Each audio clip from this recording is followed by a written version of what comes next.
Hello and welcome to the Duquesne Sports Pregame Show. I'm Jack Morgan, alongside me Nick Fernbaugh. And the Duquesne Dukes face their real first test of the year. Obviously, Pitt was a test, but Lehigh, ranks number 11 heading into this week, they're a pretty big test, and they got them at home at Rooney Field on Saturday at 12 p.m. This is going to be a huge game, a possible program-defining game for Duquesne, Nick. And they're coming off what was a really good tune-up game against the D2 Lincoln. Oh, yeah. No, they had a great bounce-back game. I mean, you start as simple as, like, Tyler Riddell had an unbelievable 5-touchdown first-half performance. He was just on fire. He was. And I think the hardest part going into this game is kind of, for me at least, it's kind of like figuring out how to gauge this team, you know? I think that's kind of the hardest part going into this. We had the first game against Pitt, which, you know, FCS to Power 4 is just kind of a crazy, really tough jump. And then you kind of have to go from that to a D2 school, which, again, they've had a lot of, I would say, mismatches in their first two games of conference schedule. Yeah. But it's like sort of style of you get who you play and you just got to play the best you can. And so it's going to be interesting because it's this season. The season start is like eerily similar to say like last year, although it's not the same, sort of. But it's similar structure, right? Yeah, when they started with Toledo and then Boston College. Then they had this ranked game in week 3, which last time it was Youngstown State. Yeah. This year it's Lehigh, and then they had the D2 school mixed in. Yeah. So it's kind of hard to gauge right from the jump, but I feel like this is the kind of game that could, like you said, define what you see from this team going forward before conference play. It might just more so, that Youngstown State game was a big one in the, not just, like for the program. I mean, you beat a ranked team on the road. That's huge. That changes how things go. It also helps with recruiting and much other areas of your program. So you beat a team like Lehigh at home, brings a whole lot of attention. And this Lehigh team has gone up against two opponents, not unlike Duquesne, but they've been firmly FCS opponents, but they've been solid opponents, especially Richmond, who was ranked at the time. They beat them. And that's the interesting thing right now. Going into that, I mean, I guess starting with that game, that was a very tough game. You had two ranked teams in Lehigh going up against Richmond, and it was a really tight game for the longest time. It was a really slow defensive slog where the defining part was Lehigh's run game and their run defense, which then became a big factor on how they pretty much, while the score doesn't really tell it, they kind of steamrolled Sacred Heart in the second week, which it's hard to say. It was definitive. Yeah. That they were the better team that day. I mean, now you kind of look at Lehigh from their offensive standpoint. Hayden Johnson, not exactly the start that you would expect from a number 11 team in the country with their quarterback. I mean, there has been some bumps in the road. No, 100%. And I think that's what's interesting going into this is sort of looking at someone like Hayden Johnson, where the easiest way to kind of describe how he plays is similar to, say, like a Tom Castellanos from when he was at Boston College to like now with Florida State. He's not gonna wow you with his throwing stats. I mean, he's averaging only about 20 throws per game, 20 attempts per game. And he's actually have more interceptions to start the year than touchdowns from a ratio of 2 to 3. And that's kind of going to be the story because they run the ball a lot. And not just that they run the ball a lot, they are high powered at running the ball a lot. They have averaged 227 yards per game through their first two games. And I mean, especially the game against, it's insanely impressive. And especially the game against Sacred Heart. Sacred Heart stonewalled Stonehill the first game, keeping them to 2 yards per carry, and then Lehigh ran all over them in the second matchup against Sacred Heart, where I think they averaged like 6 or 7 yards a carry. Yeah, absolutely. Duquesne also in that last game. I think something to point out that I kind of just thought about. Tyler Riddell has not played a full game of football. He's played 2 halves, which has resulted in a full game, but the Pitt game, he played the one first half, and then Lincoln, he played really well in that first half. No need for him in the second half. But Tyler Riddell, we did get a chance to hear him after the game in the press conference, and I think it just kind of impressed me. I thought he really carried himself in a a professional way. He just got here on campus, first year as a Duquesne Duke. Went through the spring spring workouts, entered into the summer, into fall workouts. He won the job, and especially against Lincoln, he looked really good, and that offense looked really good revolving around him. And I think that's the key thing. I mean, we kind of talked about the press conference. He felt, at least I remember him saying, like, he felt loose. He started feeling like they started playing more relaxed. And I think part of that was you played in your biggest environment for the year, which was Acrisure against Pitt. Yeah. Like, that's always going to bring up a ton of jitters. Like, first game of the season, and it's the city game. It's a big and it's a loud environment. Yeah. And I'm not saying you might not get that with Rooney Field, but you're not going to get it the exact same way. So I think the key thing here is starting fast. This team needs to start fast because, like I said, going into these games is that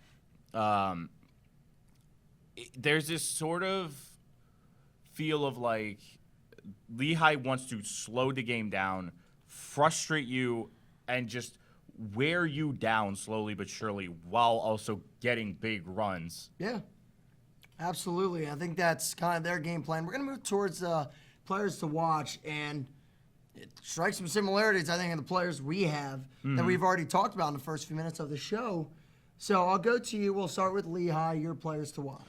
Right off the gate, offensively, I'm saying for Lehigh, it's Jaden Green. His numbers don't essentially like jump off the page. Each game he averaged about like 70, 80 yards, but he's averaging 7 yards a carry, and he got a touchdown in both games against Richmond and Sacred Heart. So, I mean, for me, offensively, he is going to be my player to watch. And then defensively, I'm going to really one thing that surprised me, their pass rush has been very lackluster through their first 2 weeks. Only 4 sacks over 2 games.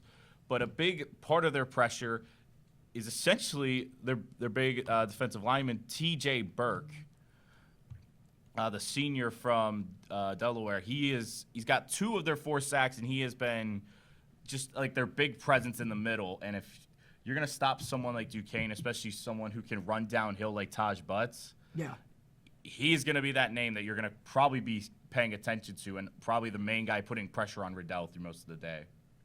Now, speaking of kind of that front part of the defense, I'm going to go to the linebacker area for my defensive player to watch for Lehigh. I'm going to go Bryson Edwards, and it's really is more so related to the first couple games of this year and also last year. Last year, he was the leading tackler for this team, and it was by what really was a wide margin. I mean, he had 10 more tackles in total than the next guy in line, who was Mike DiNucci. Edwards had 47 solo tackles. This year in 2 games, he has 17 total tackles. And I just feel like, and I'll get you exact, 12 solo tackles. This guy is a game wrecker on defense, and he's someone that Duquesne's going to have to watch out for if they want to establish that run, and also if they want to get something going offensively in the passing game. So, Bryson Edwards is someone I'm going to watch out for, number 26 in the Lehigh jersey on Saturday. And then as for the offensive player to watch for Lehigh, keep it simple. The quarterback has to play well. Johnson has to play well. It essentially comes down to that. If Johnson doesn't play well, they're going to have a tough time keeping up with the Duquesne offense that is fueling themselves after what they did to Lincoln. Yeah, you could say it's a D2 opponent, but momentum also exists in the game of college football, and I really think that Duquesne's trying to use that heading into this week, and sometimes the scheduling kind of works out that way. Yeah, but, I like that. Yeah, and then we'll go to Duquesne now, and I mean, there's a good amount of choices. I think in the first 2 weeks, you've seen a lot of different players pop out, haven't you? Oh, yeah. I think that's been the wild part. Is that it feels like, regardless of the 2 games, which again, it felt really weird, but yeah, there's been a lot of great standout performances, and I know for me offensively, I feel like it's cheap saying it because of just how good he is, but I mean, yeah, I'm sorry, it's gonna be Joey Isabella, and I feel like it's not, and I feel like it's not close. The key thing for me, the next highest number of catches on the team is 5 by Jermaine Johnson. Isabella has 14. The team has 39 as a whole. He has a third of their catches this year. with 166 yards. He has double the next highest receiving yards, which is also Jermaine Johnson. So go figures. Yeah. And so he had a great game against Pitt. He had a pretty solid day against Lincoln, minus the fumble on the punt return. Yeah. Which again was just, I think, a case of like maybe just trying to do a little too much. But he has so much versatility to how he plays, and is a physical guy.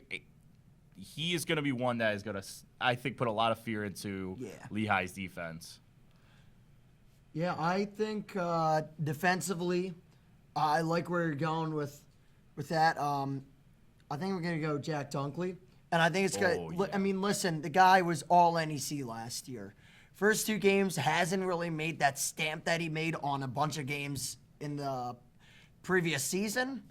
But I think this is a game where he starts to really get it going. In the 3rd game of the season last year against Youngstown State, we remember him kind of breaking out on the scene. And I think that now is around that time. This is a game where, listen, you want to win it, you got to have a game record on the field. Dunkley has been that for a lot of last year, and this year hasn't really gotten there yet. But Jerry Schmidt has said this for the last year and a half. Great worker in practice. He really, really works hard. So I'm sure, Dunkley is probably chomping at the bit to get going and get some momentum going in his game. I think he's going to have to be that in this game on Saturday. I love that pick. I mean, Dunkley has just been I feel like since he's come in, it's just like it feels like there's a crazy big presence like on the D line. They've always had solid guys like Kurzinger and Ackerman, but it feels like the minute Dunkley came in, everything just started gelling perfectly with this line. Add on Alex Reese, and like I said, this line's just been so good. Dunkley in that Youngstown State game, by the way, 2 tackles for loss and a sack. How many sacks do you have that year? Was it 10? Yeah, 9.5. 9.5? Okay. So close enough, but not quite, That's a great one. I know for me, I talked about defensive line, and well, actually, he's a linebacker, but he feels like a defensive lineman with the way he plays. Sure. I'm going to do Jabari Odomenum, and oh my goodness, watching that game against Lincoln, he was an absolute unit out there. He had 1.5 TFLs. He had 3 quarterback hits. I felt like every other play through that first half, if there was pressure on the QB, it was him. It was him. It was nonstop through that first half. It was him. And ever since he came in, he was a transfer from University of Maine, and he's always just been a really strong presence. And like I said, we talked about this presence on the D line. It feels like it's even better now since he started getting warmed up. He even had a solid game against Pitt. Had a quarterback hit there on Eli Holstein. That's nothing to. That's nothing to scoff at. No, not at all.